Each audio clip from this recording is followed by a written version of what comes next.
Dado o mecanismo em duas etapas para uma reação em fase gasosa, assinale as alternativas corretas. 1. A reação global pode ser expressa como 2HBr mais NO2, H2O, NO mais Br2. É só a gente somar, né? E aí, quando a gente somar essas duas equações, olha, a gente vai achar realmente, vou colocar aqui do lado, 2HBr, porque aqueles HBr vão somar. Olha o HBRO aqui e em cima, ele corta.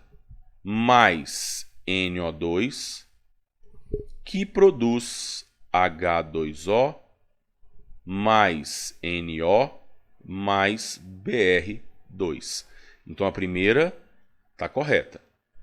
2. A etapa determinante da reação é a etapa B. Quando eu tenho uma reação que ocorre em mais de uma etapa, lembra que é a etapa lenta que determina a velocidade da reação. Então a 02 está errada. 4. A equação que representa a velocidade da reação é V é igual a K, que multiplica HBr e NO2. A lei cinética ela é sempre montada olhando para a etapa lenta de uma reação que ocorre em duas etapas. E a etapa lenta tem só o HBr e o NO2. Então a afirmativa 04 está certinha. 08.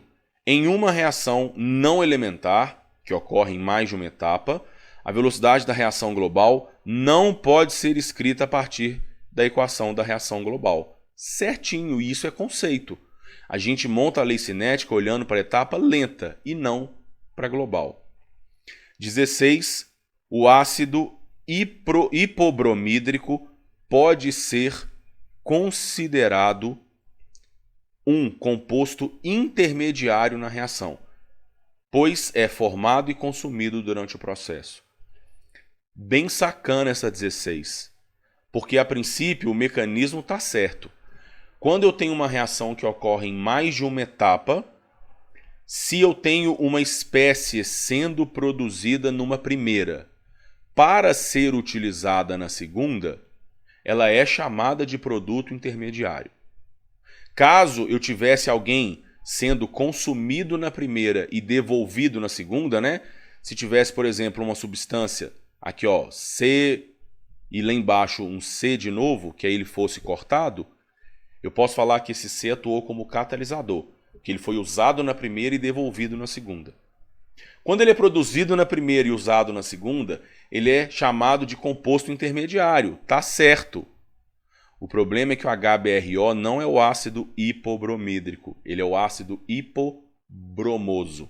Não existe hipobromídrico, existe o ácido bromídrico, que é HBr, não HBRO. HBRO é hipobromoso.